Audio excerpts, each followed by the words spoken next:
Hello, আসসালামু আলাইকুম। কেমন আছেন সবাই?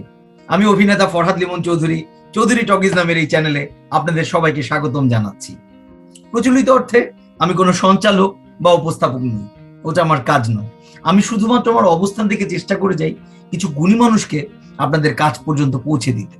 তারই ধারাবাহিকতায় আজকে যেই বিশেষ মানুষটিকে আপনাদের কাজ পর্যন্ত পৌঁছে দিতে যাচ্ছি, তিনি এই সময় অত্যন্ত মেধাবী এবং গুণী একজন নির্মাতা।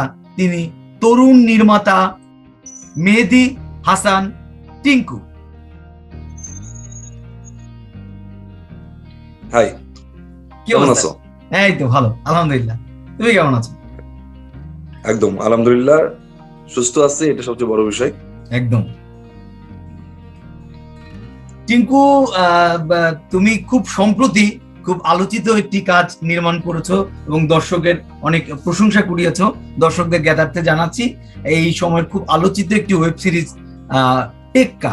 এই টেক্কা ওয়েব সিরিজটি নির্মাণ করেছেন আমাদের তরুণ নির্মাতা মেহেদী হাসান টিঙ্কু। টিঙ্কু, তুমি একদম শুরুতেই যদি আমাদেরকে একটু বলো যে এই উচ্ছ্বাস, মানুষের উচ্ছ্বাস বা মানুষের কাছ থেকে কিরকম রিপারকেশন পাচ্ছ, কিরকম ভালোবাসা পাচ্ছ, এটা যদি আমাদেরকে ছোট্ট করে একটু বলো। ধন্যবাদ তোমাকে। উচ্ছ্বাস তো আসলে একটা আনন্দের বিষয়। আর যে কোনো কাজের যদি একটা উচ্ছ্বাস পাওয়া যায়, কাজের যদি দর্শক ভালো লাগে, কাজটা যদি দর্শকের কাছে, সেটা উচ্ছ্বাসটা আসলে সবসময় ভালো লাগে। আর রিপারকেশন যেটা তুমি বলছো, আসলে আমাদের এখানে তো ওটিটি একটা নতুন ধারা নিয়ে আসছে আর কি। আর আমরাও এটার সাথে দর্শকরা কেবল অভ্যস্ত হচ্ছে আর কি, পুরো জায়গাটার সাথে আর কি। হ্যাঁ, তো সেক্ষেত্রে সেইটা বা ওই নতুন হিসাবে আমাদের দর্শকরা কিন্তু দেখছে বিষয়গুলা, শুধু আমার কাজ না, অন্যদের কাজও দেখছে আর কি। তো সেই জায়গা থেকে বা একটা ভালো রিপারকেশন আমাদের ছিল। তাহলে চলো মূল আলোচনায় আজকে ঢুকে যাই। মূল আলোচনা, যেখানে তোমার কাছে আমার অনেক প্রশ্নমালা রেডি করা আছে, সেই প্রশ্নগুলো তোমার কাছে করে অনেক উত্তর জানতে হবে।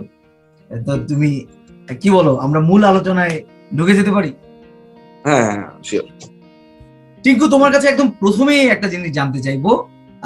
এখানে আগে প্রথমে একটা কথা বলে রাখি, কিছু প্রশ্ন রিপিটেটিভ মনে হতে পারে, হয়তো বিভিন্ন অনুষ্ঠানে বা বিভিন্ন জায়গায় হয়তো কিছু প্রশ্ন তুমি উত্তর দিয়েছো কিছু প্রশ্নের, কিন্তু মানে ফরমেশনের কারণে আমাকে এই প্রশ্নগুলো করতেই হবে। আমার অনুষ্ঠানের একটা নিজস্ব ফরম্যাট আছে, সেই জায়গা থেকে আমাকে এই প্রশ্নগুলো করতে হবে। তো প্রথমেই জানতে চাইবো যে শিল্পের পোকাটা বা সৃজনশীল কাজের ভাবনাটা কবে কিভাবে তোমার মাথায় এসেছিল, একটু গোড়ার দিকের গল্প জানতে চাইবো। আচ্ছা, সুন্দর। বিষয় হচ্ছে যে আমি ক্লাস 8-এ যখন পড়ি, মানে আমার বাবা ছিলেন একজন নাট্যকর্মী। আমাদের বাসায় একটা প্র্যাকটিস ছিল আসলে, সবসময় বাবা থিয়েটার করতেন ওই সময়। বাবা শিল্পকলাতে, আমরা কিন্তু একটা ছোট শহরে মানুষ হয়েছি বেসিক্যালি। এটা হচ্ছে ঝিনাইদহতে আমার জন্ম ছিল। তো ওখানে আবার সাংস্কৃতিক চর্চাটাও খুব ভালো হইতো। তো ওরকম একটা জায়গায় বাবা আসলে ওই সময় নাটক করতেন, থিয়েটার করতেন। তো বাবার আমাদের বাসায় এরকম একটা পরিবেশের তৈরিও করেছিলেন। আমার বড় ভাই ছিলেন রাজশাহী ক্যাট কলেজে পড়তো ওই সময়। তো বড় ভাইকে বাবা দেখে একদিন একটা হারমোনিয়াম কিনে নিয়ে এসে আমাকে একটা তবলা ঢুকিয়ে নিয়ে আসলো। তো বাবা টিচার এনে বললো যে তোমরা শেখো। তো আসলে বাবা এই বীজটা বুনে দিয়েছে আর কি। হ্যাঁ, ছোট ছোট করে আসলে তখনই আমরা এটার সাথে পরবর্তীতে আসলে আর শেখা হয়নি ওইভাবে, হ্যাঁ, যেটা হয় আর কি। কিন্তু আমাদের পারিবারিক ভাবে এই জিনিসটা বীজটা আসলে বোনা ছিল। আর পরবর্তীতে আমি ক্লাস 8-এ যখন থাকি, তখন আসলে আমার এক বন্ধু ছিল, আমাকে বললো চল একদিন বা এক জায়গায় যাই। আমি, কোথায় যাবি? বলতেছে চল আমাদের ক্যাসেল ব্রিজে আছে, আমাদের ওখানে একটা বিখ্যাত জায়গা আছে ক্যাসেল ব্রিজ, ওখানে যাবো। আমি, চল যাই। তো দুজনে গেলাম, যে দেখি সে আমাকে একটা ব্রিজের নিচে একটা ছোট্ট একটা ঘর আছে, ঘরের ওখানে নিয়ে গেল। ওখান থেকে নদীর পাশে, ওটা আমাদের একটা সুন্দর নদী আছে, নবগঙ্গা নদী। নবগঙ্গা নদীর পাশে ব্রিজের নিচে একটা রুমের থেকে একটা গান ভেসে আসছে, হে সখা মম হৃদয় রহ। ঠিক আছে। তারপরে আমি গেট খোলার পরে আমি ঢুকলাম, যে দেখি ওখানে সুন্দর করে গান হচ্ছে। একটা থিয়েটার, এটা হলো গণশিল্পী সংস্থা, যেটা আসলে আমার জীবনের প্রথম এন্ট্রি। এবং গণশিল্পী সংস্থা থেকে আসলে আমার এই বেসিক এই তোমার সৃজনশীল কাজের প্রতি যেই ভালোবাসাটা সেটা তৈরি হয় আর কি। বুঝ হবার পরে বা বড় হবার পরে প্রফেশনাল থিয়েটারের সাথে তুমি কি যুক্ত হয়েছিলে, বা সেইখানে তোমার সম্পৃক্ততা কেমন ছিল, এগুলো যদি আমাদেরকে একটু বলতে। না, প্রফেশনাল থিয়েটারের সাথে আসলে কি আমি যখন গণশিল্পী করি, ক্লাস এইটের থেকে আমি গণশিল্পীতে যাই। এরপর ওখানে আমার এসএসসি পর্যন্ত আমি গণশিল্পীর কাজ করি ওখানে। এরপরে আমি ঢাকায় পড়তে চলে আসি। ঢাকায় এসে কিন্তু আমি আবার গণশিল্পীটা চালু করি এখানে ঢাকাতে। আর গণশিল্পীর সময় ঢাকা শহরের সারা বাংলাদেশে প্রায় তোমার যত ইউনিভার্সিটি ছিল, ম্যাক্সিমাম ইউনিভার্সিটিতে গণশিল্পী সংস্থা ছিল। তো এটা হচ্ছে যে ওরা একটা শুদ্ধ সংস্কৃতি চর্চা করে, গণশিল্পী, উদীচী, ক্রান্তি, ওই সময় সংগঠন টাইপের আসলে। হ্যাঁ, তো আমি কিন্তু ওই গণশিল্পীটাই আমি আমার সারা জীবন করে গেছি এবং এখনো সেটার সাথে আছি। আমি একেবারেই প্রফেশনাল কোনো থিয়েটারের সাথে কখনো যুক্ত হই নাই। কিন্তু আমাদের গণশিল্পীটা ম্যাসিভ কাজ ছিল, খুব সাধারণ, মানে সাধারণ মানুষকে নিয়ে যে তারা কাজ করতো। হ্যাঁ, তো সেসব আমি মনে করি যে এখানে শেখার অনেক কিছু আছে আসলে। খুব একদম ম্যাস পিপলের সাথে কিন্তু আমরা মিশে কাজ করতাম এইসব সংগঠন গুলোতে আর কি। হ্যাঁ, আর একদম তুমি যেটা বললো যে কোশ্চেনটা, থিয়েটারে ওইভাবে আমি প্রফেশনাল থিয়েটারে কখনো কাজ করিনি। তো নির্মাণের হাতেখড়িটা তোমার কিভাবে হয়েছিল? কার হাত ধরে তোমার এই নির্মাণ মাধ্যমে যুক্ত হওয়া, সেই স্মৃতিগুলো কি তোমার মনে আছে কিনা, বা কিরকম করে প্রথম পদচারণা শুরু হলো? এটা খুবই ইন্টারেস্টিং, অবশ্যই মনে আছে। মানে থিয়েটার করতে করতে আসলে আমার আগে একটা অডিও প্রযোজনা সংস্থা ছিল। তো তখন তো আমি থিয়েটারও করি। ওইটা আমাদের ফ্যামিলি বিজনেস ছিল, তো সেটাই মাঝে মাঝে যেতাম। তো ওইটারই একটা কাজের জন্য আমি একটা সময়, তোমার মনে আছে ইন্টার স্পিড নামে আমাদের একটা হ্যাঁ, মনে থাকবে না কেন? হ্যাঁ, ইসে এই কারওয়ান বাজারে, কারণ বাজারে, পান্থপথে মেবি। পান্থপথে, বসুন্ধরার পাশে, 10 তলায়। হ্যাঁ হ্যাঁ হ্যাঁ, ইটিসি বিল্ডিং এ। হ্যাঁ, ইউটিউব। হ্যাঁ, তখন ওখানে যেতাম আর কি। আমাদের ওই অডিও প্রযোজনা সংস্থার বিভিন্ন প্রজেক্ট গুলা ওখানে আসলে এডিট করতাম আর কি। তো এডিট করতে করতে আমি একদিন ঈদের ভিতরে সিজনে আমাদের অনেকগুলা কাজ হয়, প্রায় আমরা অনেকগুলো অ্যালবাম করি। তো এরকম অ্যালবাম করছিলাম, তখন আমার শিডিউল নেওয়া ছিল একটা প্যানেলে। এর ভিতরে আমি যে দেখি আমার শিডিউলে অন্য একজন বসে আছে, একজন মহিলা। তো আমি তো খুবই অবাক হইলাম, কি ব্যাপার, আমার তো সামনে ঈদ, আমার তো শিডিউলে আরেকজন বসে আছে। পরে তাড়াতাড়ি আমার যে এডিটর উনি আসলেন, ভাইয়া সরি, আসলে আপুর তো একটা নতুন কাজ, এটা ঈদে যাবে, এটা খুবই ইমার্জেন্সি, আপনি যদি একটু সময় দেন তাহলে এই কাজটা আমি করে দিতে পারি। আমি তখন বললাম আচ্ছা ঠিক আছে, তাহলে আমাকে তো নাইট করতে হবে। বললো ওকে। তো পরে ওনার সাথে পরিচয়, ওনার নাম হচ্ছে শাহনাজ কাপ, আমাদের বিখ্যাত পরিচালক। তখন সেটা বোধহয় তার সেকেন্ড বা থার্ড প্রোডাকশন ছিল, মেবি, আমার মনে নেই। এরপরে কিছুক্ষণ পর দেখি প্রাণদা আসলো। তো প্রাণদাকে তো আসলে টেলিভিশনে দেখেছি, চিনি। হ্যাঁ, এরপরে আমার সাথে কাকলি আপার অনেক কথা হলো এবং খুবই ভালো জমে গেল। কাকলি আপা বললো আপনি আসেন, কাজ করেন, আপনি থিয়েটার করেন, এতে ব্যাকগ্রাউন্ড, আপনার সাথে কাজ হবে। এরপরে কাপিল আপার সাথে প্রায় 3-4 মাস আর যোগাযোগ হয় নাই। ওইটার পরে এরপরে দেখি সে একদিন ফোন দিয়ে বলে আসেন, আপনার জন্য একটা ক্যারেক্টার রেডি করেছি, আপনি অ্যাক্টিং করুন। আমি বলেন কি, আমি অ্যাক্টিং করবো মানে? বলেন আপনাকে অ্যাক্টিং করতে হবে। আসলে আমি তো অ্যাক্টিং ওইভাবে করি না, আপনি থিয়েটার কাজ করেন, আমি তো, আপনি অ্যাক্টিং করবেন না মানে? তখন তার একটা নাটক ছিল রূপসী টেইলার্স, সেখানে একটা ক্যারেক্টার সে আমাকে দিল এবং সেখানে আমি অভিনয় করলাম। এরপরে তার সাথে আমি যুক্ত হই আসলে, এবং অভিনয়ের প্রতি আসলে আমার ওই একটা ছিল না কোনোদিনই। আমি তার সাথে যুক্ত হওয়ার পরে আমি আসলে তার সাথে অ্যাসিস্ট্যান্ট শুরু করি। আর কাকুলির সাথেই আমার প্রথম কাজ। কাকুলি আপাই আসলে তার কাছে আমার হাতে করি এবং সে আমার উস্তাদ। এই তো শুরুটা তার কাছ থেকে। তুমি কবে প্রথম নির্মাণ করলে, বা ভিজুয়াল মিডিয়াতে কখন প্রথম তোমার কাজ প্রকাশ পেল? এটা কত সালে ছিলাম? হ্যাঁ, আমি প্রায় 3 বছর কাকলি আপুর সাথে ছিলাম। এর ভিতরে আমার সাথে পরিচয় হয় তখন বিখ্যাত তোমার হচ্ছে কি বলবো, গীতিকার জুয়েল মাহমুদ। তখন সে গীতিকারই ছিলেন। তখন সে আমাদের একটা সিনেমার গান লিখলেন, মানে কাকলি আপুর একটা সিনেমার গান লিখলেন, জলরং সিনেমার একটা গান। তখন জুয়েল ভাইয়ের সাথে আমার পরিচয়, এবং জুয়েল ভাইয়ের সাথে পরিচয় হওয়ার পরে জুয়েল ভাই আমাকে বললো যে কিংবা আপনি তো ভালো কাজ করেন, আমি ললিতা নামে একটি নাটক তৈরি করবো, আপনি আসেন আমার সাথে, আমাকে একটু হেল্প করেন, অ্যাসিস্ট্যান্সি করেন আমার সাথে। যাই হোক, এরপরে এইভাবেই জুয়েল ভাইয়ের সাথে যুক্ত হওয়া, ললিতা শুরুটা থেকে শুরু করেছি। আর জুয়েল ভাইয়ের সাথেও আমি প্রায় 4 বছর মতো ছিলাম সবকিছু মিলায়। এরপরে 2009, হ্যাঁ 9-10 আমি শুরু করি আর কি। নিজে ডিরেকশন শুরু করি, জুয়েল ভাইয়ের সাথে কাজ করার পরে ওখান থেকে বের হয়ে আমি 9-এর দিকে শুরু। একজন নির্মাতা হিসেবে তুমি কোন ধরনের গল্প বলতে বেশি আগ্রহী, বা কোন ধরনের গল্প তোমাকে নির্মাতা হিসেবে টানে? দেখো আসলে হ্যাঁ, গল্প, ভালোবাসার গল্প অনেকই আছে। আর আমরা যে নির্মাতা হিসাবে আমি যে একটু সর্বভোগ টাইপের আর কি। সর্বভোগ টাইপের হচ্ছে যে আসলে আমি ভালো গল্প যে জনরার নিব, সেই জনরার গল্প আমার পছন্দ, যেটা কিন্তু ভালো গল্প, ঠিক আছে। মানে আমি যে খুব অ্যাকশন থ্রিল বানাবো, প্রেমের গল্প বানাবো, বা খুব আর্ট ফিল্ম টাইপের গল্প বানাবো, এরকম না। আসলে যদি কন্টেন্টটা ঠিক থাকে এবং কন্টেন্টে যদি কিছু বলা যায়, তো সেই ধরনের গল্প আসলে আমার খুব পছন্দ হয় আর কি। তো আমি আসলে সব ধরনের গল্প করতে আমি অভ্যস্ত এবং আমার ভালো লাগে, সেটা কন্টেন্টটা ভালো হইতে হবে। আমরা যখন কোনো কাজ দেখি, কোনো নির্মাতার কোনো কাজ দেখি, বা আমরা ওয়ার্ল্ড ফেমাস কোনো ডিরেক্টরের যখন কোনো কাজ দেখি, বা ইভেন বাংলাদেশেও অনেক নির্মাতা আছেন, যখন আমরা কাজ দেখি আমরা বলতে পারি না যে হ্যাঁ এটা হুমায়ুন আহমেদের কাজ। মানে নির্মাণের ভঙ্গি দেখলে কিন্তু আমরা অনেক সময় বলে দিই যে এটা মোস্তফা সরোয়ার ফারুকী নির্মাণ। আমি আসলে বলতে চাচ্ছিলাম যে আমরা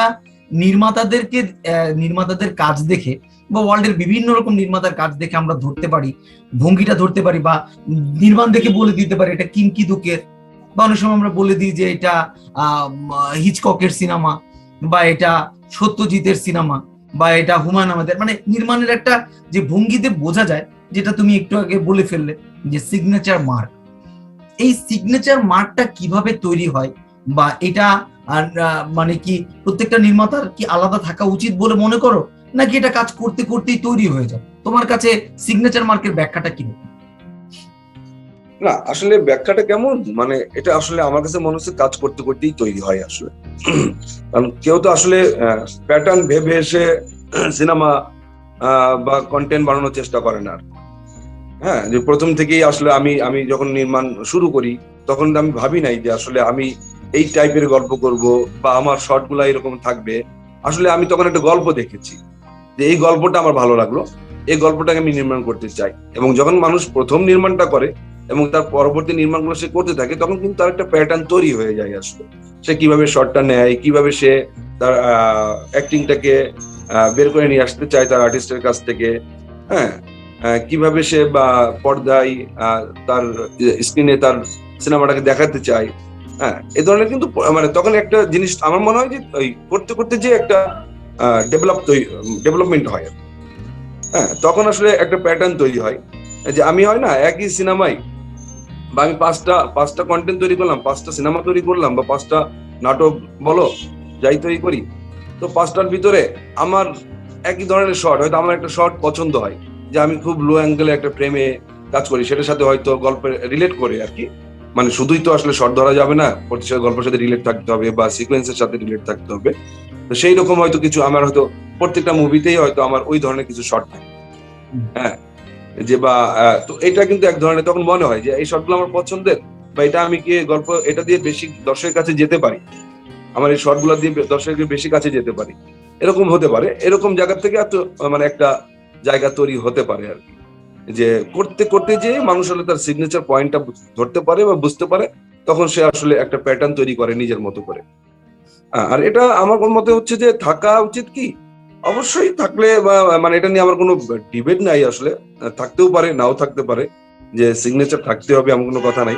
সিগনেচার থাকলেও হয় যে আসলে সে তাকে নিজেকে যদি আলাদা করে প্রেজেন্টেশন করে, হ্যাঁ, বা নিজেকে আলাদাভাবে চেনানো যায়, সেটা তো একটা গুড সাইন, এটা ভালো।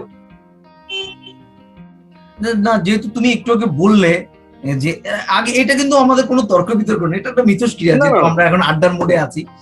যেহেতু হ্যাঁ, তুমি একটু আগে বললে যে তুমি সর্বভুক বা সব ধরনের জনের তোমার পছন্দের, সব ধরনের টেস্টের গল্প তুমি বলতে চাও, তো সেইখানে কি এই সিগনেচার মার্কটা ক্রিয়েট করা সম্ভব কিনা, বা হ্যাঁ, তোমার যে সিগনেচারটা আমরা না একটা আসলে টাইম পরে গিয়ে বলতে পারবে কিনা একটা জেনারেশন যে এটা মেহেদী হাসান টিঙ্কুর নির্মাণ দেখলেই চেনা যায় বা বোঝা যায়, এই টাইপের, এটা না, পসিবল কিনা?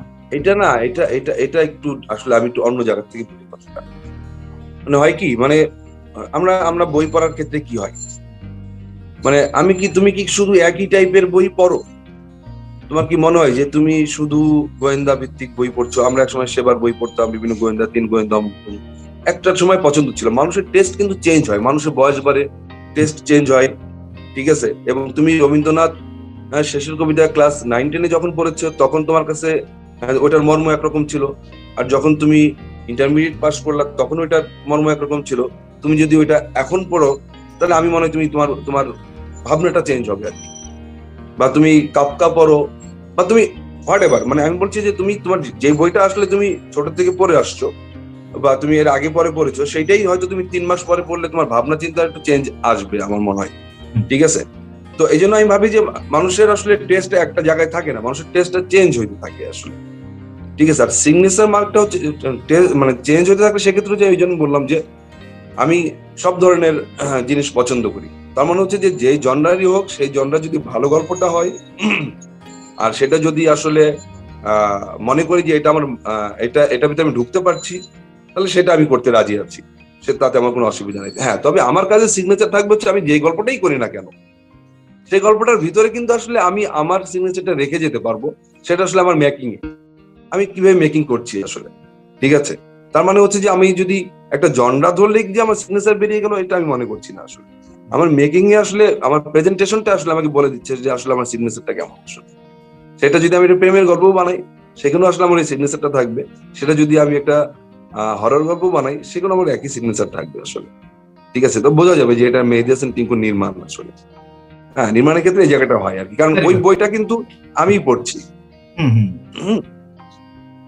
তুমি কি মনে করো যে শিল্প কতটুকু গুরুমুখী বিদ্যা, বা এই যে তোর সংশ্লিষ্ট যেই পড়াশোনা, যেমন এখন অনেক ভার্সিটিতে ফিল্ম এন্ড মিডিয়া পড়ানো হয়, তারপরে অনেক ভার্সিটিতে নাট্যকলা বিভাগ আছে, যদি এটাও ধরি যে আমাদের থিয়েটারটা এক ধরনের শেখার জায়গা, তো এটার কতটুকু দরকার আছে, নাকি শিল্প অনেকটাই গুরুমুখী বিদ্যা?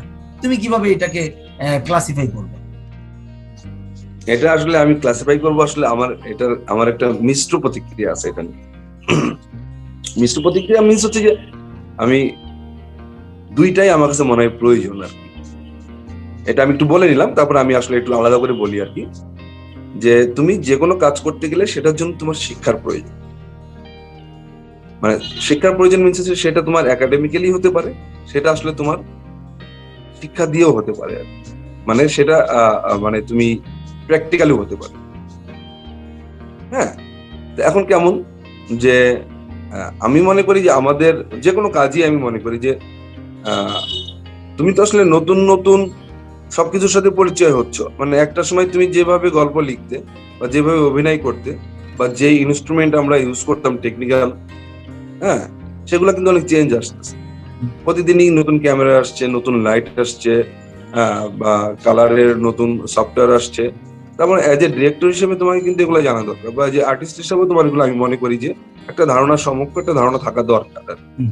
সেই ধারণা থেকে তাহলে তোমাকে ওটা আসলে তোমাকে পড়তে হচ্ছে, বা তোমাকে ওটা একাডেমিক্যালি একটা শিক্ষা নিতে হচ্ছে, ঠিক আছে? এটা একটা বিষয় আছে। আর যারা ফিল্ম অ্যান্ড মিডিয়া বা নাট্যকলায় পড়ছে, অবশ্যই মানে এটার আমাদের তো এগুলো এই ধরনের সাবজেক্ট গুলো আগে ছিল না, জাহাঙ্গীরনগর ছাড়া নাটক ও নাট্য তত্ত্বতে ছিল। আর আস্তে আস্তে প্রাইভেট বিশ্ববিদ্যালয়গুলোতে বিভিন্ন ধরনের কিন্তু এখন ডিপার্টমেন্ট খোলা হচ্ছে আর কি। হ্যাঁ, তো এটা হচ্ছে যে মানুষের অনেক আগ্রহ আছে, এবং আগ্রহ জায়গা থেকে এই শিক্ষাটা দরকার। কারণ মানুষ আসলে আগে জানতো না যে কিভাবে আমি এটা শিখবো।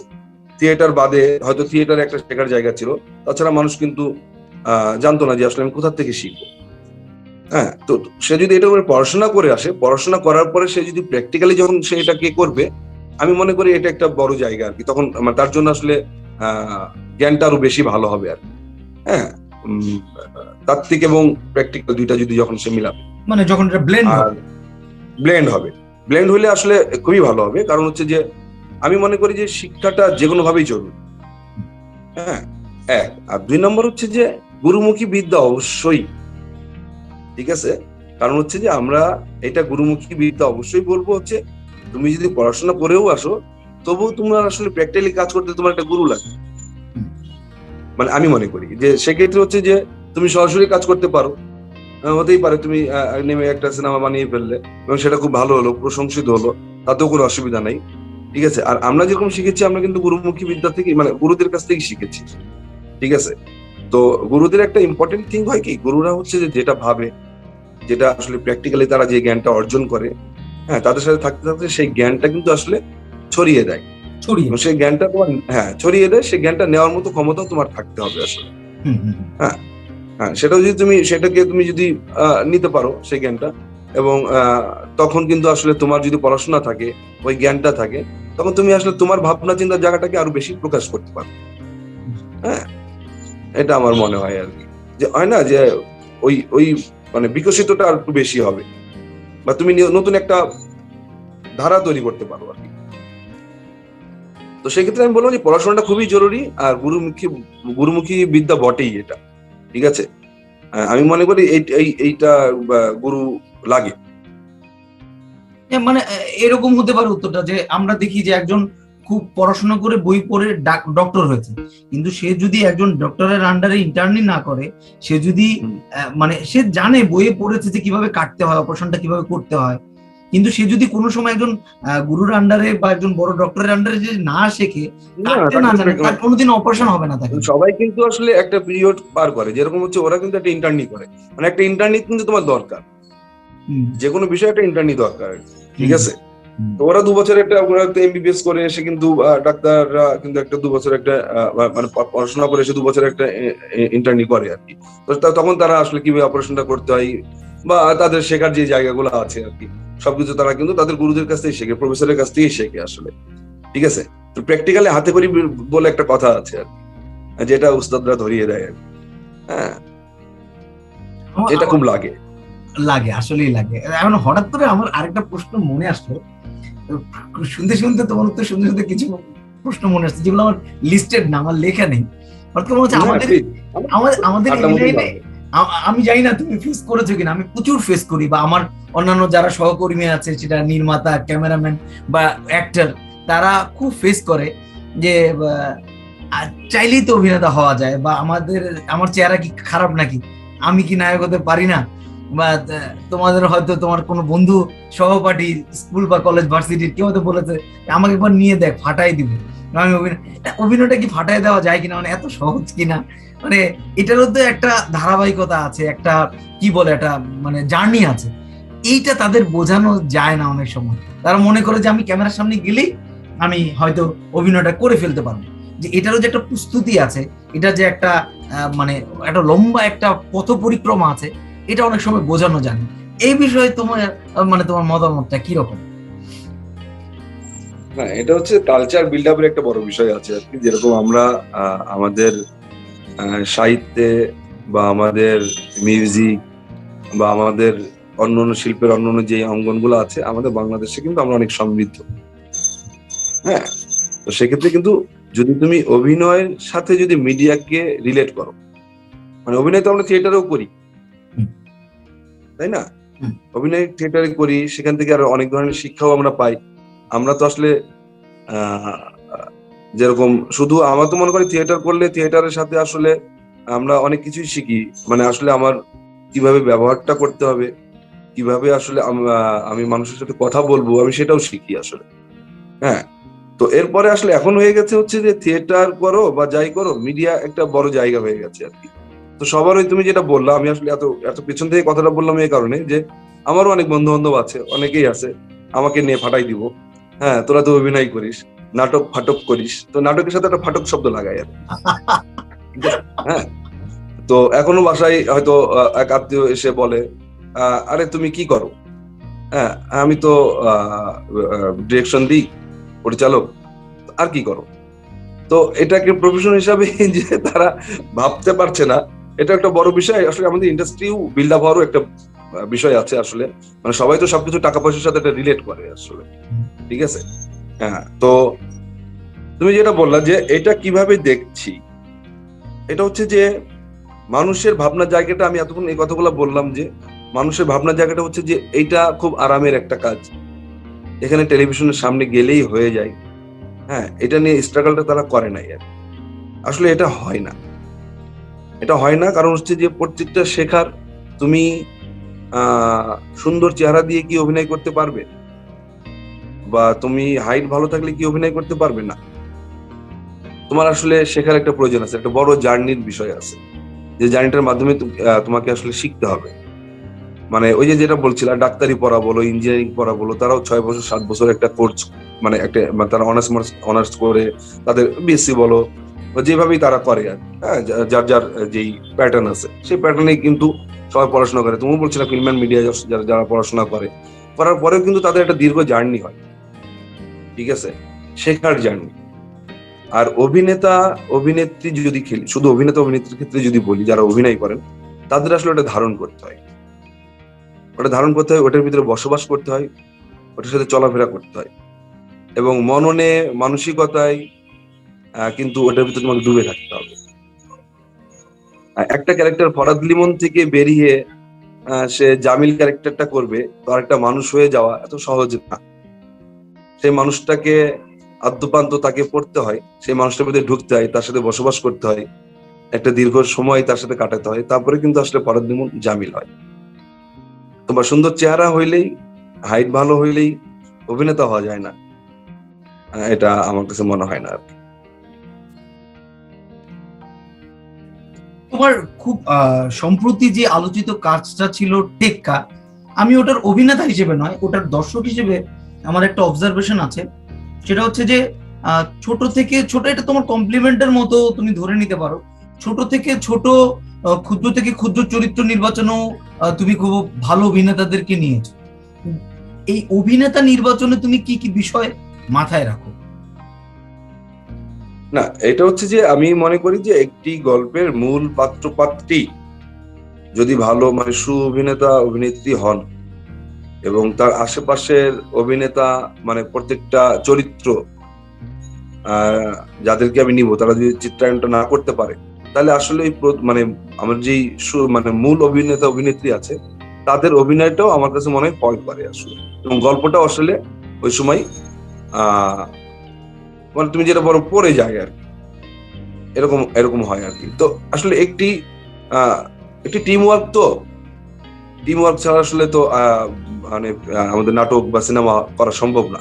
শুধু অভিনেতা অভিনেত্রী তো নয়, আসলে পুরো টিমটার, একটি একটি অভিনেতার অভিনয় নির্ভর করে বিভিন্ন কারণে। আমি মনে করি একটি লাইট যদি খারাপ হয়, ঠিক আছে, অভিনেতার অভিনয়ের উপরে প্রভাব পড়ে।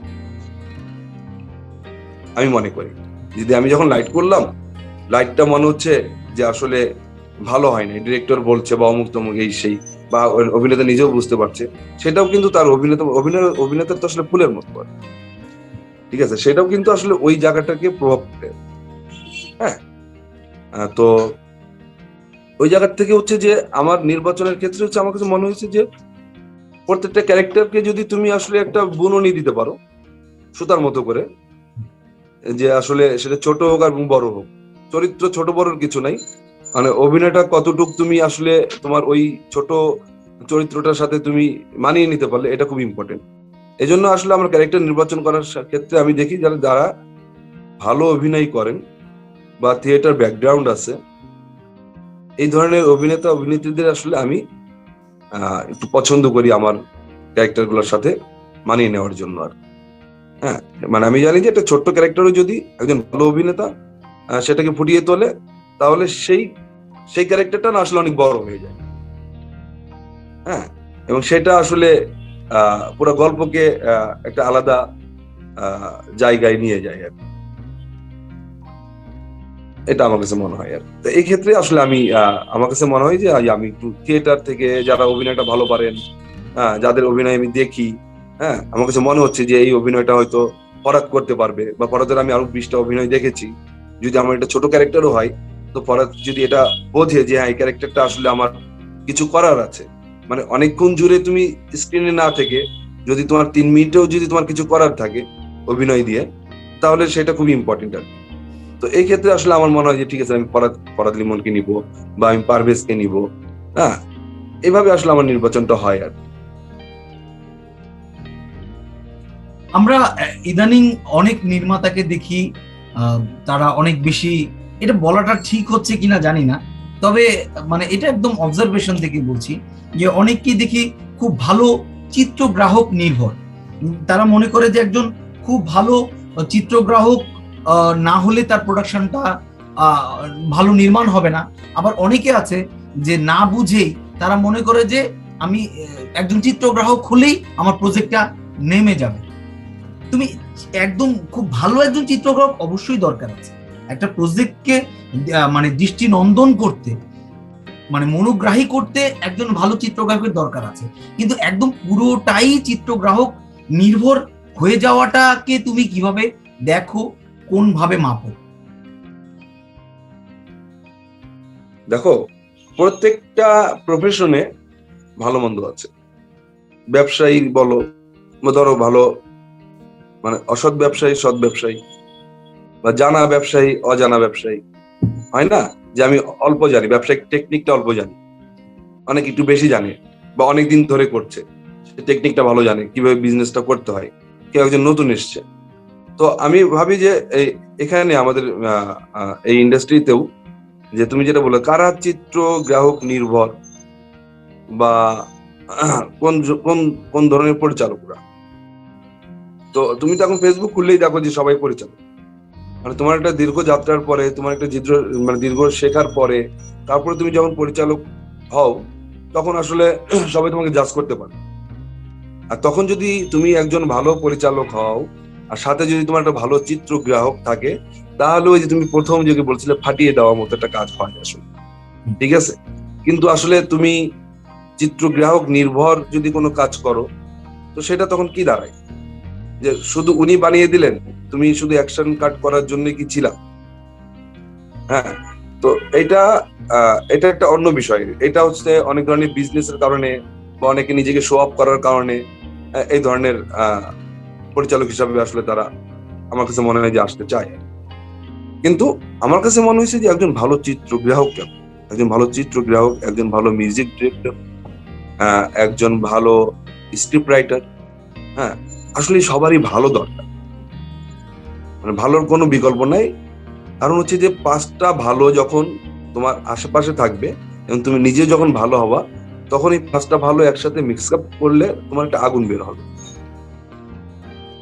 ঠিক আছে, তুমি নিজে যদি একজন ভালো ডিরেক্টর হও, একজন সু অভিনেতা নিবা, একজন মানে, কারণ তুমি তার অভিনয়টা করবা না, মানে একজন পরিচালক তার অভিনয়টা করবে না, একজন ভালো অভিনেতাই তো অভিনেতাটা করবে, একজন ভালো সিনেমাটোগ্রাফারই তো ক্যামেরাটা চালাবে, বা একজন ভালো লাইট গ্রাফার তো আসলে লাইটটা করবে, বা মানে, তো তারা যখন করবে, ভালোটা যখন করবে, এবং ভালোটার সাথে তখন তুমি যখন ইনপুটটা দিবা, তখন এটা আরো ভালো হয়ে যাবে আর কি।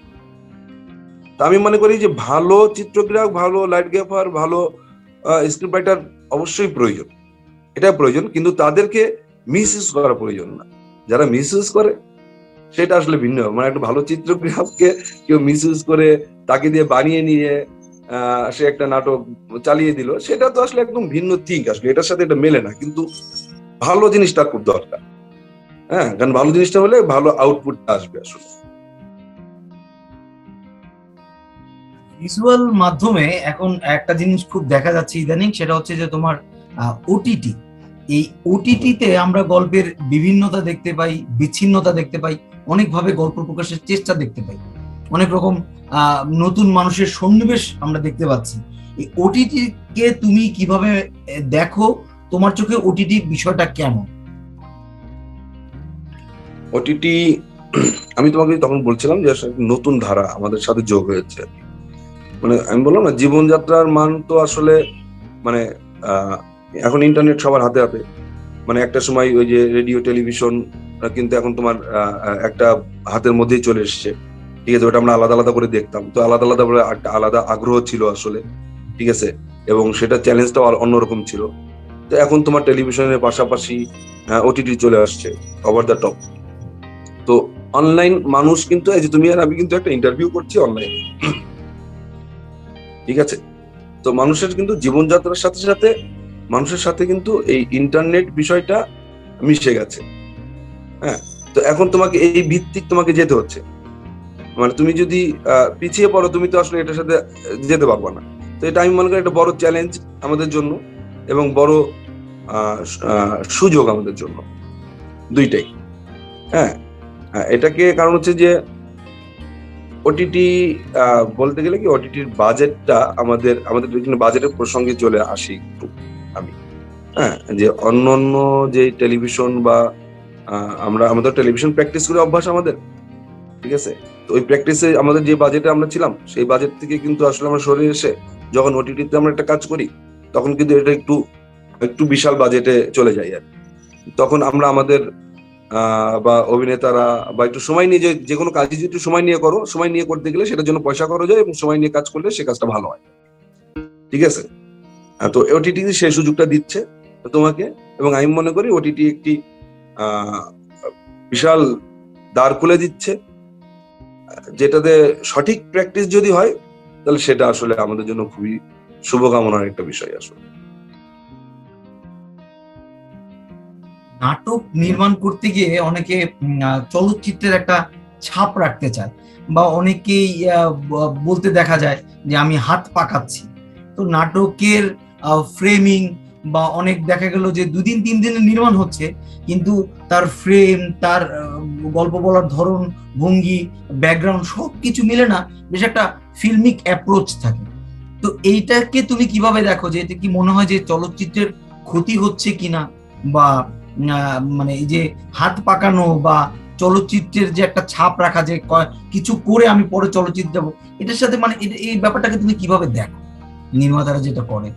না, এটা তো একেবারে একটা আলাদা বিষয়। কোথায় তুমি দেখো, আসলে আমাদের তো আমার জানা মতে পৃথিবীতে 1 ঘন্টার যে নাটকগুলো আমরা বাংলাদেশে চর্চা করি সেগুলো আসলে পৃথিবীতে আর কোথাও নাই। আসলে পৃথিবীতে আসলে এগুলোকে সিনেমাই বলা হয়।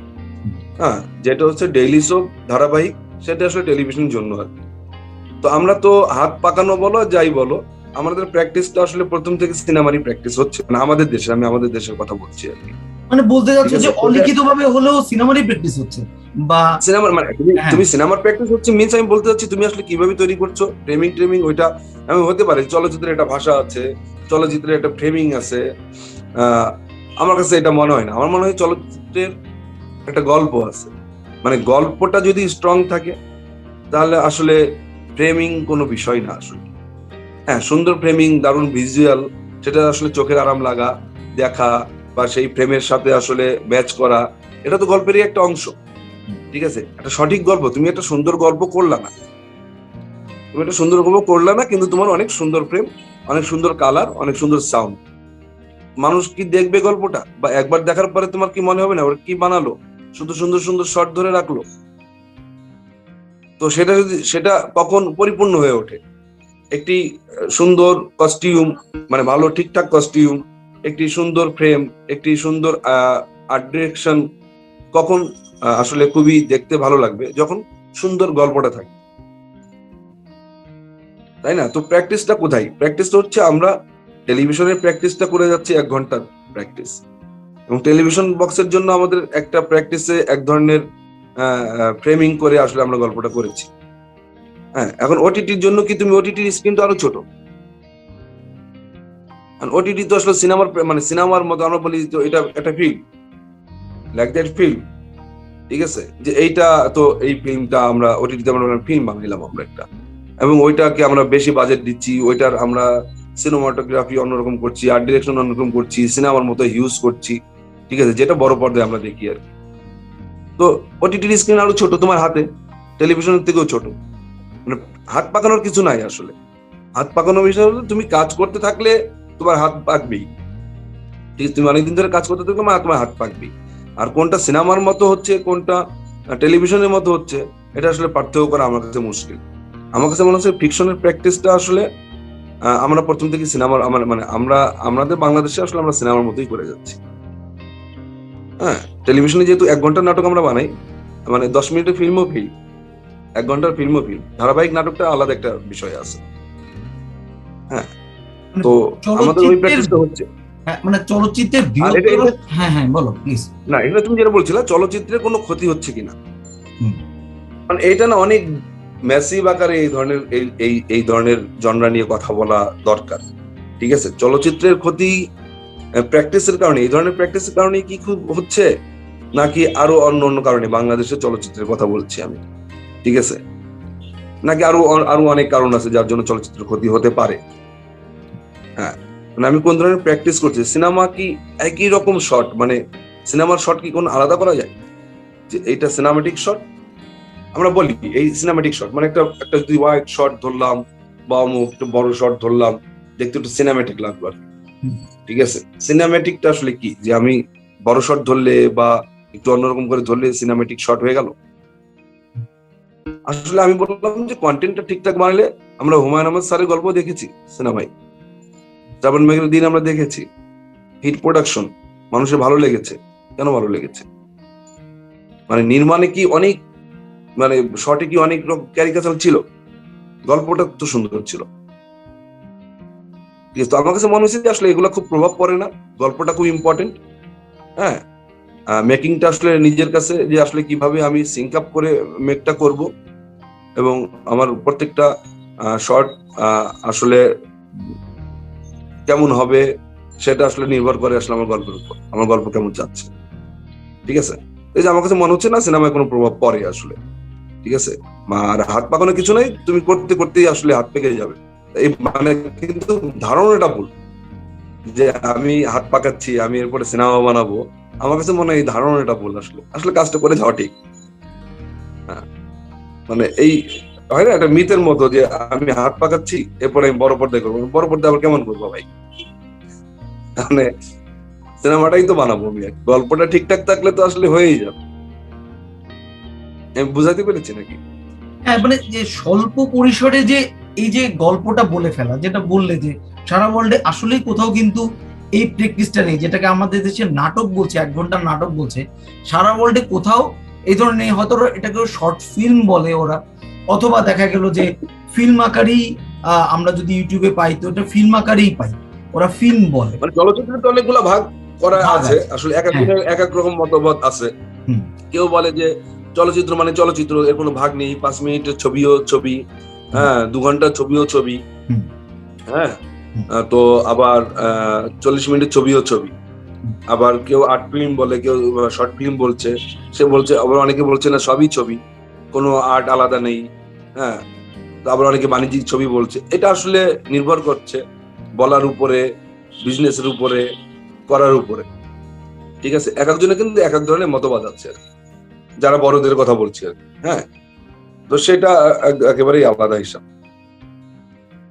কিন্তু তোমার কাছে কি মনে হয় না যে এই যে গল্পগুলো বলে দেওয়া হচ্ছে স্বল্প পরিসরের নির্মাণে, স্বল্প পরিসরের স্বল্প ব্যাপ্তির নির্মাণে একটা পরিণতি সহ একটা গল্প বলে দেওয়া হচ্ছে, যখন থেকে বাংলাদেশে প্যাকেজের চল শুরু হয়েছে, যদি বলি সেটা 94 থেকে, বা তার আগে কিছু সাপ্তাহিক নাটক দেখানো হতো বিটিভিতে, যে এই সপ্তাহের নাটক, তো এই যে একটা ছোট্ট পরিসরে তখন হতো 60-65 মিনিট, পরে ব্যাপারটা ধীরে ধীরে কমতে কমতে এখন স্ট্যান্ডার্ড একটা টাইম হচ্ছে 42 থেকে 45 মিনিটস, যে 1 ঘন্টা নাটকের একটা স্ট্যান্ডার্ড টাইম বলা হয়। এই যে গল্প বলে দেওয়া হচ্ছে, এই যে প্রায় 20-30 হাজার গল্প বলে দেওয়া হয়েছে, যদি আমি 94 থেকে ধরি এখন পর্যন্ত, তো তোমার কাছে মনে হয় না যে অনেক চলচ্চিত্রের গল্প বলে দেওয়া হয়ে গেছে? না, এটা আমার কাছে, আমি এটা কখনো মনে করি না আসলে। কারণ হচ্ছে যে গল্প কিন্তু প্রতিনিয়তই আমাদের জীবনে গল্প ঘটছে আসলে। হ্যাঁ, মানে ওই গল্পটা হইলেই যে সিনেমাতে আসলে অনেক ভালো হইতো, হ্যাঁ, ওই গল্পটা যে ওখানে মেরে ফেলা হয়েছে এরকম আমার মনে হয় না। কারণ হচ্ছে যে কন্টেন্টের অভাব নেই, যদি সঠিক কন্টেন্ট আমরা বের করতে পারি, হ্যাঁ, তো সিনেমার জন্য কন্টেন্টের আমাদের দেশে অভাব নেই, আমাদের দেশে হিউজ কন্টেন্ট। ঠিক আছে, কিন্তু আমরা আসলে প্রপারলি সেটা ইউজ করতে পারছি কিনা, এটা হলো বড় বিষয়। কারণ একটি গল্প তুমি যদি টেলিভিশনে বলো, তো তুমি আসলে কি বলে দেওয়া হলো আমাকে বলো, তুমি যদি গল্পটাকে তাকে সম্পূর্ণ না বুঝাইলা, হ্যাঁ, তোমার দর্শক যদি বুঝতে না পারলো 1 ঘন্টার মানে টেলিভিশনের নাটক কেমন হওয়া উচিত তাহলে, মানে এটা সিনেমা হওয়া উচিত আর এটা টেলিভিশনের মতো হওয়া উচিত, মানে এরকম কোনো সিগনেচার কি আছে কোথাও? তা তো নাই। না ভাই, টেলিভিশনের গল্পগুলা শুধু প্রেমের হবে, বা শুধু ভাই এটা ইসের হবে, জীবনমুখী হবে, এরকম তো না। এখন যদি আমার মনে হয় যে একটা বড় পরিসরে গল্প করা যেত, মানে তুমি যেটা বলতে চাচ্ছ যে একটি গল্প অনেক বড় পরিসরে করা যেত, আরো খোলামেলা ভাবে, আরো বড় ভাবে গল্পটা করা যেত, হয়তো এটা আরো উইং তৈরি করা যেত, সেটাকে চাপিয়ে এনে সিনেমার মতো করে টেলিভিশনে বলে ফেলা হলো আর কি। না, আমি বলি কি, আমাদের বাংলাদেশে কিন্তু 1 ঘন্টার অনেক সুন্দর সুন্দর নাটক হয়েছে, এবং আমরা কিন্তু এই প্রচলনটা আমাদের আজকের দিনে, ওই যে আমরা বললাম না, বিটিভি সময় থেকে কিন্তু আমরা 1 ঘন্টা নাটক দেখে আসছি। ঠিক আছে, এই সপ্তাহের নাটক তুমি যেটা বললে আর কি। ঠিক আছে, তো এই সপ্তাহের নাটকে কিন্তু আমরা অনেক সুন্দর সুন্দর গল্প পেয়েছি আর কি, যেটা আমাদের সবাই দর্শক এন্টারটেইন হয়েছে আর কি। তো 1 ঘন্টার নাটকের যেরকম মানে চলটা যেহেতু সারা পৃথিবীতে নাই, আমাদের দেশে আছে। ঠিক আছে, আহ তো আমার কাছে মনে হয় যে এটা সাপ্তাহিক নাটকটা, 1 ঘন্টার নাটকটা আসলে থাকা উচিত। কেন থাকা উচিত? আহ মানে মানুষের দেখার একটা প্র্যাকটিসের দরকার আছে। হ্যাঁ, দেখার জন্য দর্শকের যেমন হয় কি যে আমাদের এখানে হল কম, হল ভেঙে যাচ্ছে, সিনেমা কম হচ্ছে, 2-1 জন নায়ক নায়িকা ছাড়া আমরা খুব মানুষের সিনেমা দেখতে পাচ্ছি না। ঠিক আছে, হলে যাওয়ার পরিবেশ তৈরি হচ্ছে না পরিবার নিয়ে। তো সেক্ষেত্রে আসলে মানুষ প্রত্যেকটা ধারাবাহিকে আমরা যে ধরনের গল্প থাকে, ধারাবাহিকের মেসেজ গুলা খুব কম থাকে। ধারাবাহিকে আসলে একটা গল্পকে চালিয়ে নেওয়ার জন্য, দর্শককে আটকিয়ে রাখার জন্য যে ধরনের ধারাবাহিক গুলো এখন হচ্ছে, সেটা কিন্তু আটকিয়ে রাখার জন্য বিভিন্ন ধরনের এক ধরনের ক্যারিকাচার দিয়ে কিন্তু গল্পগুলা বলে যায়। একটা 1 ঘন্টা নাটকে কিন্তু বিভিন্ন ধরনের মেসেজ থাকে। এখন তোমাকে একটু আমি আলাদা করি, তুমি প্রথমে যে কোশ্চেনটা করেছিলে যে আসলে সিনেমা এবং 1 ঘন্টা নাটকের মধ্যে পার্থক্যটাও বা কি, বা সেটা কোনো ক্ষতি হয় কিনা। ক্ষতি হয় না, কিন্তু এখানে দেখো আমরা তুমি যেটা আমি তোমাকে বলছিলাম যে কোনো প্যাটার্ন কি আছে, হ্যাঁ প্যাটার্ন আছে। 1 ঘন্টার নাটকগুলোতে কিন্তু আমরা এক ধরনের গল্প বলে থাকি টেলিভিশনের জন্য, যেটা আসলে আমাদের পরিবার নিয়ে সবাই দেখে। যে মানে ড্রয়িং রুমে টেলিভিশন বক্সের সামনে তোমার 7 বছরের শিশুটার থেকে 70 বছরের বৃদ্ধটা বসে, তুমি তাদেরকে কি দেখাচ্ছ, কি শেখাচ্ছ, সেটা একটা ইম্পর্টেন্ট থিং। তো অনেক ছোট ছোট মেসেজ আছে যেগুলো আসলে আমরা ধারাবাহিকে দিতে পারছি না, ধারাবাহিক দেখার মানুষের অনেক সময় হয় না। ঠিক আছে, যে মেসেজটা কিন্তু আমি 1 ঘন্টা নাটকে দিতে পারি, যেটা আসলে মানুষের জীবন চর্চায় অনেক কাজে লাগে। হয় না, একটা ভুল ইনফরমেশন যদি সমাজে ঘুরতে থাকে, সেই ভুল ইনফরমেশন সঠিক করে নেওয়ার জন্য আমি যদি একটা কন্টেন্ট তৈরি করি, সেই কন্টেন্ট তারা দেখতে পাচ্ছে। আমি আমি এইভাবে ভাবি আর কি। আমার কাছে এই উত্তরটা ভালো লেগেছে, যে দেখার অভ্যেসটা থাকা উচিত, বা একটা দর্শক শ্রেণী তৈরি হওয়া উচিত। হ্যাঁ, দর্শক মানে দেখার অভ্যাস থাকলো, কারণ সবাই তো হলে যেতে পারছি না, বা সবার সেই প্র্যাকটিসটা এখন নাই। আমাদের আগে যে মানে আমরা আমাদের ছোটকালে যেরকম বাবা মারা আমাদের হাত ধরে সিনেমা হলে নিয়ে যেতেন, এখন তো সেটা নাই বিভিন্ন কারণেই আসলে। ঠিক আছে, মানে পৃষ্ঠপোষকতার অভাব, সিনেমার ভালো গল্পের অভাব, ভালো প্রডিউসারের অভাব, সবকিছু মিলিয়ে আসলে একটি কারণে তো আসলে, যেহেতু বললাম টিম ওয়ার্ক, তো ওই পুরো টিমের বিভিন্ন রকম ক্ষতির কারণে আসলে আমরা সিনেমা হল গুলা হারিয়ে যাচ্ছে।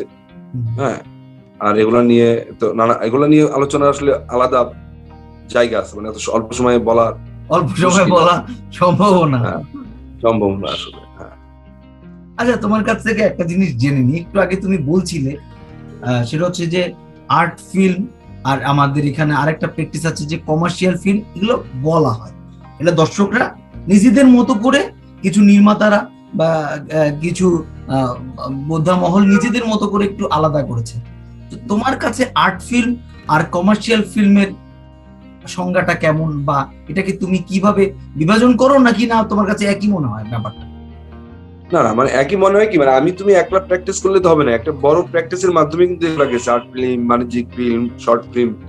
ঠিক আছে, হ্যাঁ, মানে আমি কি ভাবছি সেটা করতে গেলে হয়, যেরকম বাণিজ্যিক ফিল্ম কেন হলে চালিয়ে ব্যবসা করার জন্য, পয়সা উঠিয়ে আনার জন্য কিন্তু যে বিষয়টা হয় খুব বাংলায় যদি খুব মোটা দাগে যদি আমি বলি, তাহলে সেটাই বাণিজ্যিক ফিল্ম। মানে যেটা আমার বাণিজ্য করছে, যে ছবিটা হয়তো আমাদের সাকিব খানের একটি ফিল্ম, সেটা একটা বাণিজ্যিক ফিল্ম, ঠিক আছে। বা যেই ছবিটাই পয়সা আসছে না, সেটা একটা আর্ট ফিল্ম। যেটাই পুরস্কার আসছে, বা একটা শর্ট ফিল্ম। হ্যাঁ, মানে পার্থক্যটা যদি এরকম হয়। এখন পয়সাটা তো আসলে আর্ট ফিল্মটা বানাইতেও লাগে, আবার শর্ট ফিল্মটা বানাইতেও লাগে, আবার বাণিজ্যিক ফিল্মটা বানাইতেও লাগে। আমি বুঝি না এই প্রডিউসার গুলা কিভাবে পয়সা ওঠাই, বা তাদের ছবিটা কেন বাণিজ্যিক হচ্ছে না, ঠিক আছে, শুধু ওইটাই বাণিজ্যিক হচ্ছে আর কি। হ্যাঁ, তো আমার মনে হয় এইসব কারণেই এই এই দ্বিধাদ্বন্দ্ব গুলা তৈরি হচ্ছে আসলে। তো এখন সেটা শুধু পুরস্কার নেওয়ার জন্যই, তো আমার কি একটি বাণিজ্যিক ফিল্ম পুরস্কার পেতে পারে না? মানে আমার কি শুধু ক্যাটাগরি আমার বাণিজ্যিক ফিল্ম তো পুরস্কার পেতে পারে, বা আমাদের জাতীয় চলচ্চিত্র পুরস্কার তো পাচ্ছে বাণিজ্যিক ফিল্মেও। বাণিজ্যিক ফিল্মই পায়, আর্ট ধরনের ফিল্ম গুলো ওইখানে বেশ কোণঠাসা। হ্যাঁ, বা তারা বিদেশে বিভিন্ন ফেস্টিভ্যালে যাচ্ছে, করছে। তো আমার কাছে আসলে, মানে আমি এত কথা বলছি এই কারণে, আসলে কন্টেন্ট আমি ব্যক্তিগতভাবে মনে করি, মানে গল্প, কন্টেন্ট মানে কন্টেন্ট, মানে গল্প মানে গল্প আর কি, ঠিক আছে। ভালো গল্প সেটা মেক করলেই সিনেমা, ঠিক আছে।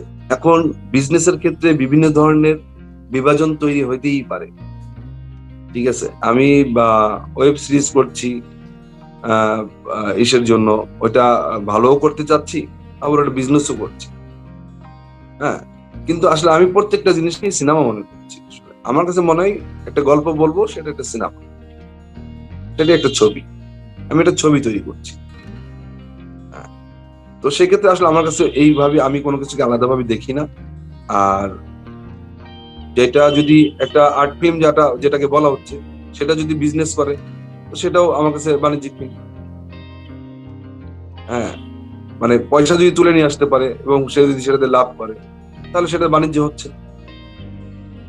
সেটাকে আমি আর্ট ফিল্ম বলছি না তখন। আমি বুঝাতে পারছি? মানে যদি একটা, হ্যাঁ, আমি যদি বলি, লিমন যদি বলে আমি একটা আর্ট ফিল্মে অভিনয় করলাম, কিন্তু আমি দেখলাম সে আর্ট ফিল্মটা সে বিক্রি করে সে আরো 20 লাখ টাকা লাভ করলো, তারপরে প্রযোজক সংস্থা, তো তখন এটা কি হলো? মানে সেটা সে বাণিজ্য করলো, তাহলে বাণিজ্য ফিল্ম এবং আর্ট ফিল্মের মধ্যে পার্থক্য কি থাকলো? কমার্স তো থাকবেই। কমার্স কমার্স থাকা। যেহেতু জড়িত, তাহলে কমার্শিয়াল ফিল্ম আমি তো বিভিন্ন রকম সবগুলোই। বিভাজন করতে পারি, বিভিন্ন ক্যাটাগরি তৈরি হচ্ছে। হুম। এটা একটা হয়তো প্র্যাকটিসের জন্য হতে পারে, একটা আলাদা মোটিভ থাকতে পারে সেগুলোর জন্য, ঠিক আছে। একটা জিনিসের যদি 5টা ক্যাটাগরি করি, তাহলে সেই উইং নিয়ে মানুষ বেশি হয়, সেগুলো নিয়ে কাজ করতে পারে। এটা ভালো, খারাপ কিছু না আসলে, নেগেটিভ আমি কোনো কিছুই দেখি না। না,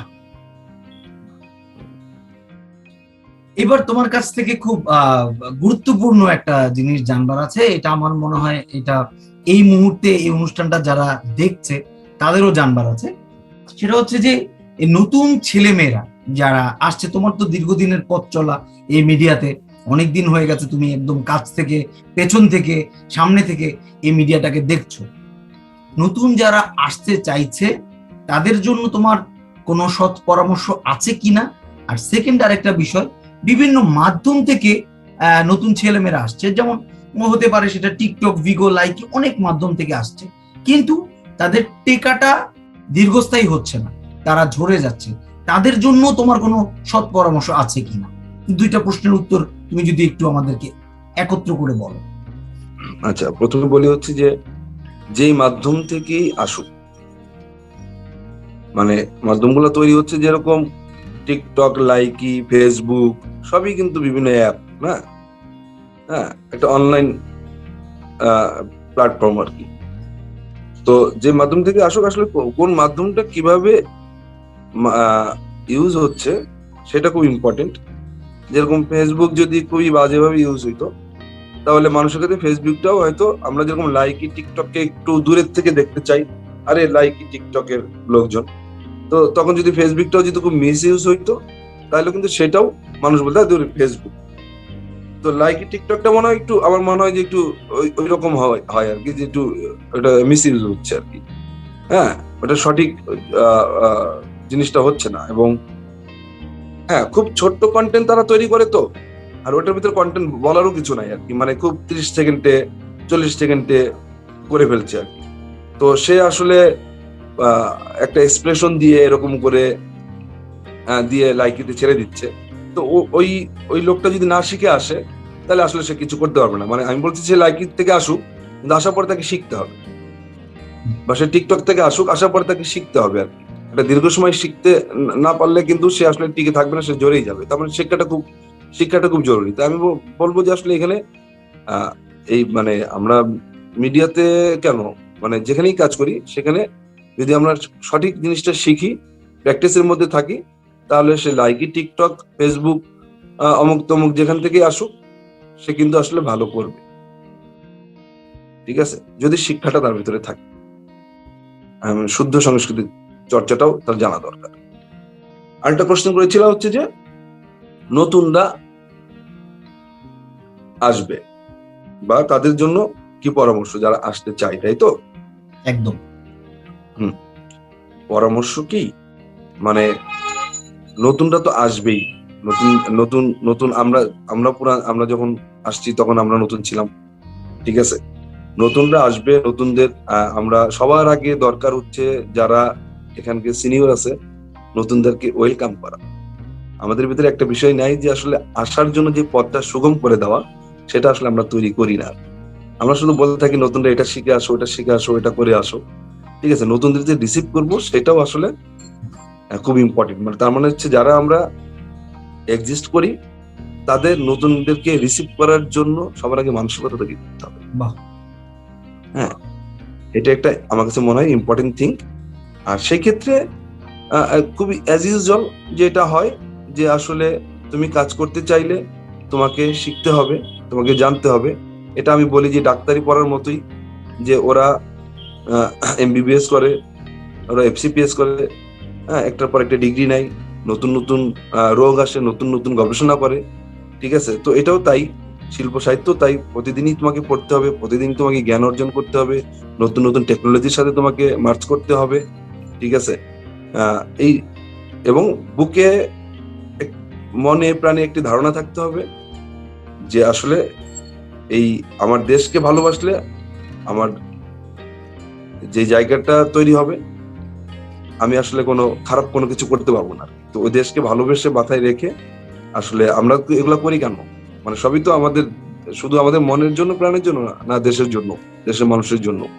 একটা বড় অংশ কিন্তু আমাদের এটার জন্যই কাজ করে। মানে আজকে যদি একজন হিরো যেভাবে হয়তো তার চুলটা আঁচড়ায়, তো ওইটাকে দেখে কিন্তু সালমান শাহ দেখে কিন্তু অনেক মানুষই ওইভাবেই আঁচড়িয়েছে, ওইভাবেই সানগ্লাসটা পরেছে।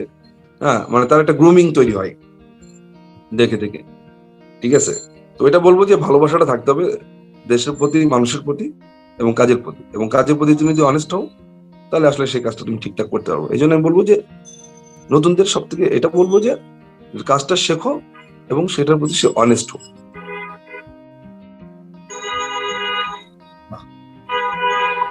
নির্মাতার যে দায়, এই দায়টাকে তুমি কিভাবে দেখো? আর নির্মাতার সামাজিক দায়বদ্ধতার যে ব্যাপারটা আছে, এইটাকে তুমি কিভাবে মানে তোমার মতো করে ভাবো, বা কিভাবে ব্যাপারটাকে তুমি দেখতে চাও? নির্মাতার তো একটা বড় দায় আছেই। হ্যাঁ, এটা এটা তো বলার অপেক্ষা রাখে না। কারণ হচ্ছে যে ওই যে আমি তোমাকে একটু আগে উত্তরটা দিচ্ছিলাম যে আমরা টেলিভিশন যখন আমরা শুরু করি, তো মানে বললাম না এখন তো ওটিটি টোটিটি মানে সরি মানে ওটিটি চলে আসছে, আরো অন্য অন্য অ্যাপস আসছে, মানে আরো উইং তৈরি হচ্ছে। তো কিন্তু আমি বলছি যে এটা আমি আলাদাভাবে দেখতে পারি। মানে ওটিটির একটা প্রোগ্রাম আমি আমার মতো করে আমার আমার ঘরে দেখতে পারি, বা 18+ দেখতে পারে সবাই। তার মানে একটা গোপন জিনিসও আমি আমার মতো করে দেখতে পাচ্ছি, বা আমি আমার পরিবার নিয়ে দেখছি না। তো টেলিভিশন কিন্তু একটা ব্যাপার ছিল, টেলিভিশনে কিন্তু আসলে পরিবার নিয়েই দেখতাম। তো সেক্ষেত্রে কিন্তু নির্মাণের দায় সবসময় থাকে যে আমি কি জিনিসটা নির্মাণ করছি সেটা সমাজের প্রতি কি প্রভাব পড়ছে এবং সমাজের মানুষের প্রতি কোন ধরনের প্রভাব পড়ছে এবং তারা সেটা কি প্রতিক্রিয়া দিচ্ছে, এটা একজন নির্মাতার জানা খুব দরকার। এবং সেটুকু বুঝে শুনে তার সেই নির্মাণটা করা দরকার। যে নির্মাণটা মানে বিরূপ প্রতিক্রিয়া হবে, যেটা সমাজের কোনো কাজে লাগবে না। প্রত্যেকটা নির্মাণে যে তোমার খুব সমাজে কাজে লাগবে তা না, কিন্তু তোমার একটা দায়বদ্ধতা থাকে। তুমি এই দেশের কাছ থেকে, দেশের জনগণের কাছ থেকে, তুমি যে তোমার সাথে কথা বলছি, আমি ইন্টারনেট ব্যবহার করছি, আমি ইলেকট্রিসিটি ব্যবহার করছি, সরকার তো আমাকে এগুলা দিচ্ছে। আমি একটা একটা বাসায় থাকছি, হ্যাঁ, তো আমি তো সরকার তো আমাকে একটা রাস্তা করে দিয়েছে, আমি রাস্তায় যাচ্ছি, হ্যাঁ, তো আমার তো একটা দায়বদ্ধতা আছে দেশের প্রতি। আমি তো দেশের জিনিস মানে ভোগ করছি, তাই না? তো দেশের জিনিস যদি ভোগ করছি, আমার তো নির্মাতা হিসেবে, মানে প্রত্যেকটা, শুধু নির্মাতা হিসেবে না, প্রত্যেকটা প্রফেশনের, প্রত্যেকটা মানুষের দায়বদ্ধতা আছে দেশের প্রতি, সমাজের প্রতি। ঠিক আছে, যে আসলে আমার কোন কাজটা সমাজকে ক্ষতি করছে, কোন কাজটা সমাজকে ক্ষতি করছে না, সেটা একটা নির্মাতার ভাবা খুব দরকার। আর মানে মানে আমরা কিন্তু খুব বেশি বিগড়ে দিতে পারি। আমি বলছি যে নির্মাতারা, অভিনেতারা খুব বিগড়ে দিতে পারে, যে একটা খারাপ কিছু করে সেটাকে মানুষ ফলো করে বেশি। আমি বললাম যে আমাদের ফলোয়ার বেশি। ঠিক আছে, একজন ডাক্তার বা একজন ইঞ্জিনিয়ার, তারা হয়তো অনেক ভালো ডাক্তার যদি খুব নাম করে ফেলেন, তখন তাকে আমরা চিনি বা আচ্ছা অমুক, হ্যাঁ, একটা গণ্ডির ভিতরে। কিন্তু একজন অভিনেতাকে সারা দেশের লোক চেনেন, সারা পৃথিবীর লোকও চেনেন এখনকার ইন্টারনেটের যুগে। তো তার দায়বদ্ধতাটা বেশি, এবং সে যেটা করবে সেটা কিন্তু সমাজের প্রতি একটা প্রভাব পড়বে। একটা সময় টেলিভিশনে কিন্তু সিগারেটের অ্যাড দেওয়া হতো, এখন কিন্তু দেওয়া হয় না। ঠিক আছে, সেটার কারণ হচ্ছে যে সিগারেট যে স্বাস্থ্যের জন্য ক্ষতিকর সেটা কিন্তু আমরা জানি, এবং সেটা কিন্তু বেশি আকারে দেখাতে চাই না টেলিভিশন। তাহলে একটা ক্ষতিকর জিনিস আসলে আমরা কোনো জায়গা থেকে, কোনো প্রফেশন থেকে দেখাতে পারবো না আর কি। তো এই জন্য মনে করি দায়বদ্ধতা সবারই আছে। ভালো কন্টেন্ট, এবং প্রত্যেকটা কন্টেন্টে যে আমি আমি মেসেজ দিতে পারবো, নট দ্যাট, আমাকে এন্টারটেনও করতে হবে অনেক কন্টেন্টে, কিন্তু আমি বলছি ওই দায়বদ্ধ থাকবো যেটা হচ্ছে সমাজ এবং মানুষকে ক্ষতির পথে না আনে।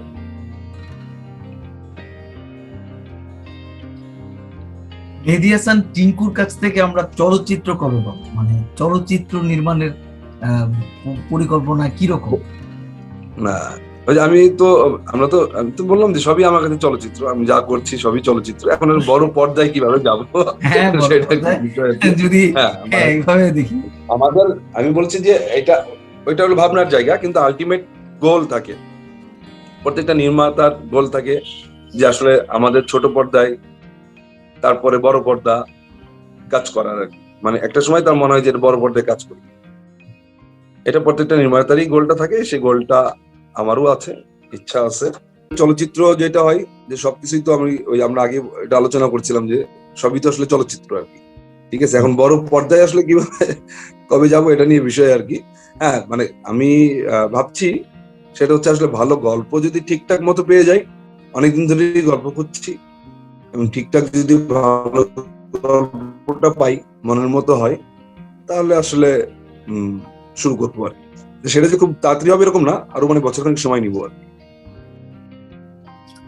অনুষ্ঠানের একদম শেষ দিকে চলে আসছি, তোমার কাছ থেকে একদম শেষে জানতে চাইবো যে তোমার সামনে কি কি কাজ আসছে, যে কাজগুলোতে দর্শক তোমাকে তোমার নির্মাণ দেখতে পাবে। আমি এই মুহূর্তে ওটিটির জন্যই আরো কিছু কাজ করার কথা চলছে আসলে। তো সেটা হচ্ছে যে মিনিমাম আরো 3টা গল্প নিয়ে আমরা রেডি হচ্ছি। সেটা এখনই সবকিছু বলতে চাই না, সেটা আসলে আমরা দেখতে পারবো আর কি। কয়েকটা ভালো ওটিটির জন্য আমরা আমাদের হাউস মিনিমাম 3টা কাজের, সিরিয়ালে 3টা কাজের জন্য এখন আমরা প্রস্তুতি নিচ্ছি আর কি। খুব ভালো। তো আড্ডা দিতে থাকলে, কথা বলতে থাকলে তো চলতেই থাকবে, শেষ হবে না। তো অনুষ্ঠানের একটা অলিখিত একটা সময়সীমা আছে, তো আমাকে শেষ করতে হচ্ছে। তবে চাইবো ভবিষ্যতে তোমার সাথে অন্য কোনো আড্ডায়, অন্য কোনো আলোচনায় যুক্ত হতে। তুমি যদি এখন তোমার দর্শকদের কাছ থেকে একটু বিদায় নিয়ে নাও। দর্শকের কাছ থেকে বিদায় হচ্ছে যে দর্শকের ভালোবাসাটা সবসময় আমাদের প্রয়োজন। আর দর্শক ছাড়া আসলে আমি বলবো একদমই অচল। কারণ তুমি যদি কোনো কন্টেন্ট তৈরি করো, তো সেটা দর্শক না দেখলে আসলে এটার কোনো মানে মূল্যায়ন নাই। তো দর্শককে আমি বলবো যে দর্শক ভালো থাকবেন, সুস্থ থাকবেন, চলচ্চিত্র এবং বাংলা চলচ্চিত্রের সাথে থাকবেন, ভালো সিনেমা দেখুন, ভালো থাকবেন। আমি তোমাকে রেখেই দর্শকদের কাছ থেকে বিদায় নিতে চাই। তো এতক্ষণ আপনারা যারা ধৈর্য সহকারে অনুষ্ঠানটা দেখেছেন, আমার মনে হয় আপনারা খুব বেশি বিরক্ত হননি এবং আমাদের এই মুক্ত আলোচনা আপনাদের খুব বেশি বিরক্ত করেনি। তো আপনারা সুস্থ বিনোদনের সাথে থাকবেন, এটাই আমাদের আলোচনার একদম মানে শেষে বলবো। এবং আপনারা যদি ভালো কাজ দেখতে চান, তাহলে নির্মাতারা ভালো কাজটাই নির্মাণ করবেন।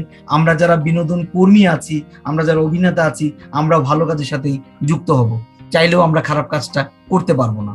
তো আপনারা আমাদের পাশে থাকবেন, আমরা যেন সবসময় ভালো কাজে নিজেদেরকে যুক্ত রাখতে পারি। সবাই ভালো থাকবেন, সুস্থ থাকবেন, পাশেই থাকবেন। আসসালামু আলাইকুম। আসসালামু আলাইকুম।